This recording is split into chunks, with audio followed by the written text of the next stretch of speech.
Hello à tous, je suis Andrea Pierre, aka Andy, entrepreneur et fondatrice de l'application d'inspiration de voyage Odes. Aujourd'hui, je ne vous emmène pas voyager, mais je vous guide vers le chemin de la positivité pour une vie meilleure et une meilleure humeur avec The Feel Positive Podcast. Ce podcast vous accompagne au début, milieu ou fin de journée pour vous apporter des bulles de positivité et une dose d'énergie dans ce monde bien mouvementé. Il n'est jamais trop tard pour se sentir positive et développer un nouvel état d'esprit pour changer votre vie. Alors restez connectés, il est maintenant l'heure de discuter et de positiver.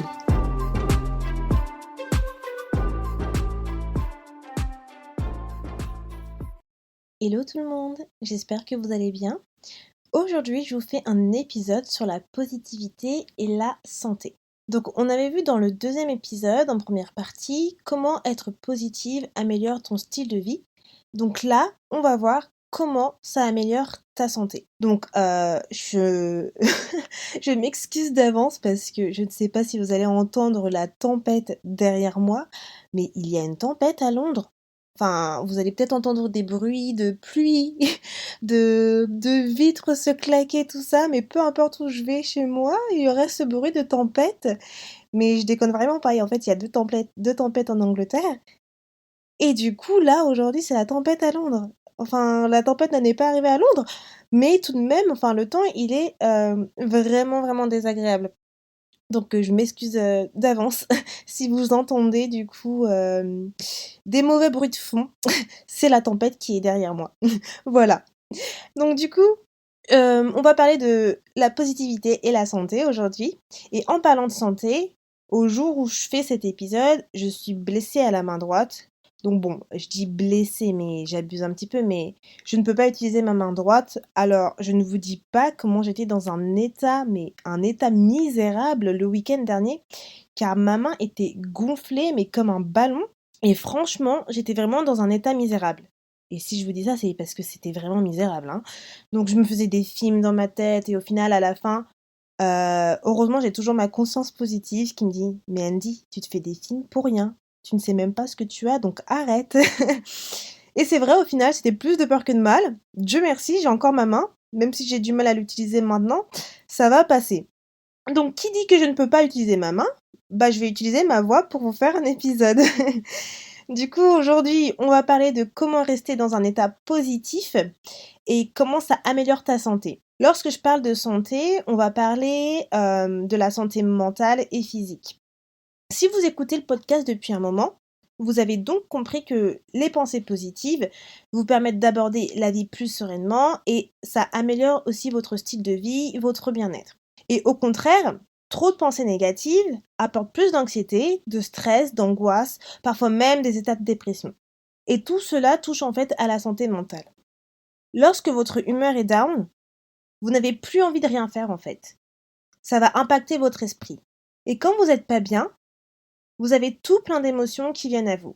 La peur, le stress, l'angoisse, la tristesse, l'anxiété, etc., etc.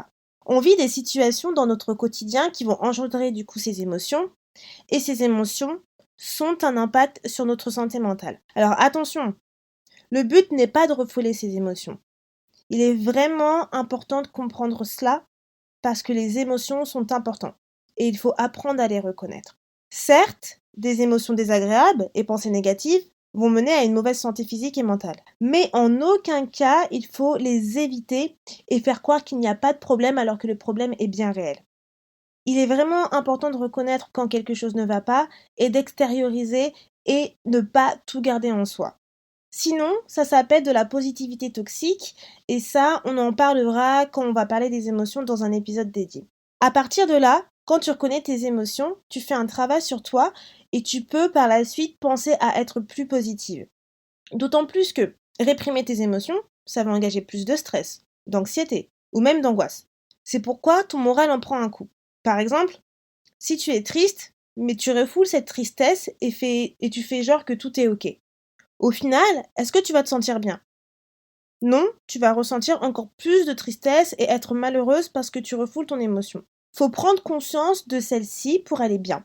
Je vais vous donner un exemple précis avec l'exemple que je vous ai donné tout à l'heure par rapport à ma main. Donc je vous ai dit que la semaine dernière, donc le week-end dernier, j'avais du coup un problème avec ma main. Donc au final, c'est peut-être une allergie, une sérieuse allergie que je suis en train de faire. On ne sait pas encore. Mais ce qui s'est passé, c'est que ça fait 3 semaines que je suis dans cet état-là. J'ai la main qui est gonflée et je ne sais pas c'est quoi. Donc, le problème, c'est que samedi dernier, je suis allée aux urgences parce que ça commençait à être très grave. J'avais ma main qui gonflait, je ne pouvais rien faire. En fait, c'était en handicap parce que je peux pas faire à manger, je peux pas plier ma main, je peux rien tenir dans la main droite, or je suis droitière. Donc à partir de ce moment-là, je suis partie à l'hôpital, aux urgences, et justement, j'ai un tas d'émotions qui sont forcément qui me viennent à l'esprit. Donc, je commençais à être stressée et je commençais à angoisser. Pourtant, je suis pas quelqu'un qui stresse et je déteste quand les gens me disent arrête de stresser. Parce que je sais très très bien gérer mon stress et je ne stresse pas au quotidien en fait. Je n'angoisse pas parce que voilà, je fais de la méditation, je fais du sport, voilà, je sais très très bien gérer mon stress. Et quand je stresse, c'est pour une raison vraiment angoissante. C'est vraiment quelque chose qui se passe et que j'ai du mal. Et là, du coup, mes émotions, je stressais et j'angoissais. La première chose qui m'est venue à l'esprit en stressant et en angoissant, c'est du coup me faire des films. Donc, comme je vous disais tout à l'heure, je me faisais des films, je me disais, ah, on va me couper ma main, c'est grave, voilà quoi, je me disais, je vais plus pouvoir utiliser ma main alors que c'est ma main droite, alors je suis droitière, comment je vais faire? Tout cela, en fait, je commençais à envisager le pire. J'envisageais le pire alors que je ne savais même pas la situation, je ne savais même pas ce qui allait se passer. Dans ma tête, je me dis: «Je vais partir en vacances, comment je vais faire si j'ai la main gonflée? Je suis droitière et je fais tellement de choses, j'ai besoin de travailler, donc comment je vais gérer cela?» Donc tout ça, je me faisais des films pour rien, tout simplement. En termes de douleur physique, qu'est-ce que ça a engendré? Donc moi, quand je stresse, quand j'angoisse, j'ai j'ai ce tic, j'ai cette manie, quand je suis assise, de taper du pied. Donc de taper du pied, de taper du pied, de taper du pied. C'est ce que j'arrêtais pas de faire. J'arrêtais pas de taper du pied parce que j'angoissais. Et du coup, la douleur physique, c'est que forcément, ça m'a engendré des douleurs musculaires au côté physique. Donc ça, c'est on va parler de tout à l'heure de la santé physique. Donc vous voyez le processus? C'est-à-dire que tout ce stress, toute cette angoisse m'a entraîné tout cela. Je commence à me faire des films pour rien. Et au final, parce que du coup, maintenant j'arrive à gérer et à contrôler mes émotions, j'ai toujours mon côté, ma conscience positive qui me dit: «Mais en fait, Andy, arrête, calme-toi, tu ne sais même pas le résultat, tu ne sais même pas ce qui se passe, donc tu as toujours ta main, tu ne sais pas ce qui va se passer, donc relaxe». Et au final, j'ai commencé vraiment à me relaxer. C'est débile, hein. Vous vous dites sûrement que c'est ouais, bon, c'est rien, tu rien fait de fou. C'est vrai, mais c'est parce que je suis dans ce processus où justement j'arrive à contrôler mes émotions. Mais là, voilà, en relativisant, en me disant: «Mais ça va aller, arrête de te faire des films pour rien alors que tu ne sais pas le dénouement. Attends et tu verras».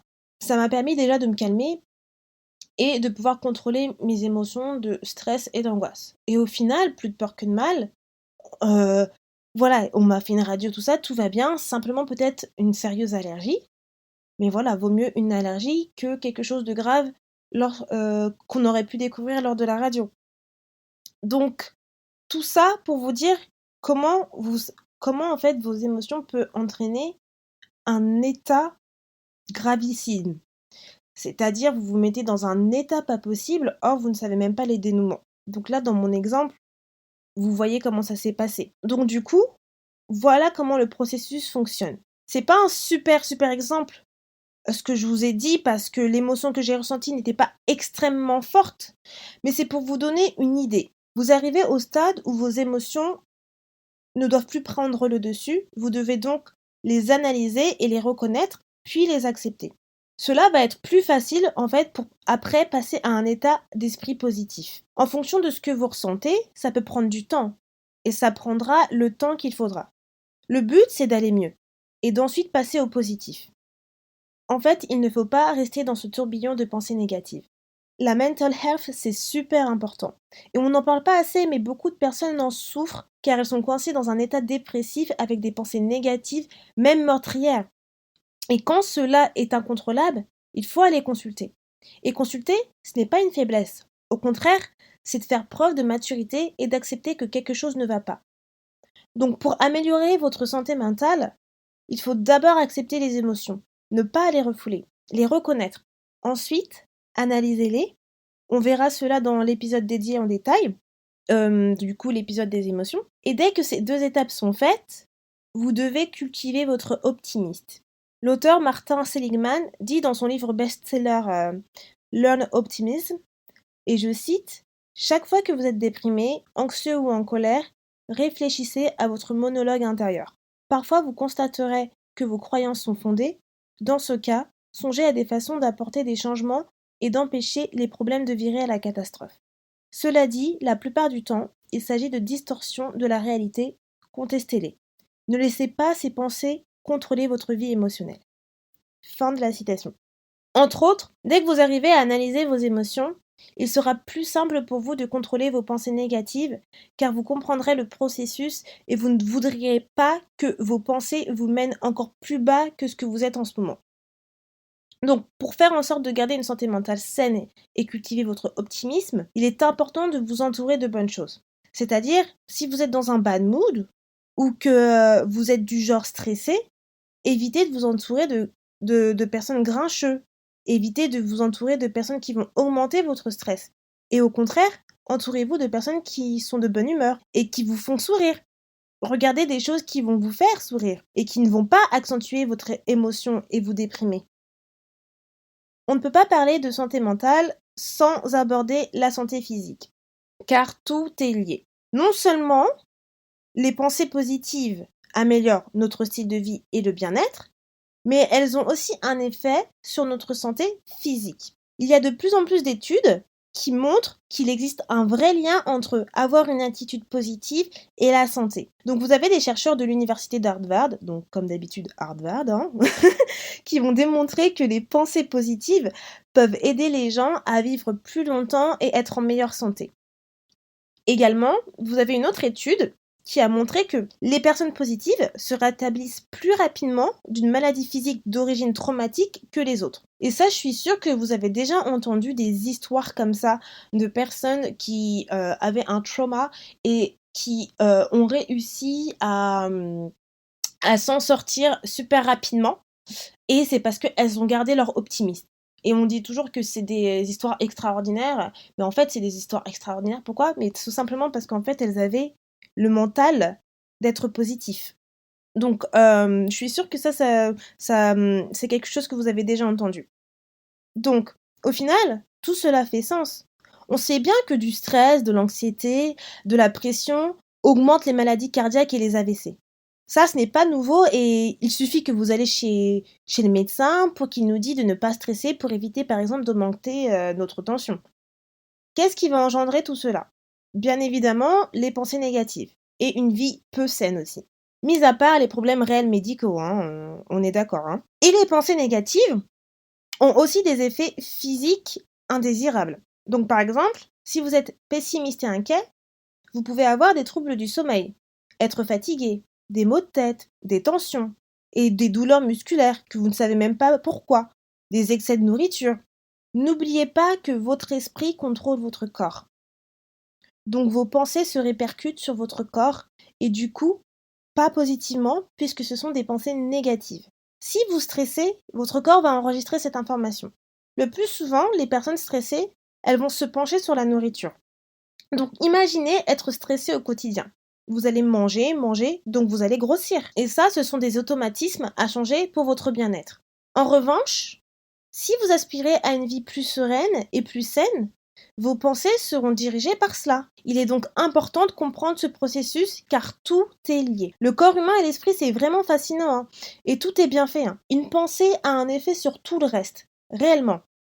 Donc la positivité va améliorer ta santé mentale quand tu reconnais tes émotions, les analyses, ce qui va te permettre par la suite de cultiver ton optimisme. Il faut créer en fait un espace sain et serein pour ces émotions. Ta santé physique sera améliorée car moins de stress, d'anxiété et d'angoisse par exemple, évite les troubles du sommeil, les douleurs musculaires, les migraines, troubles digestifs.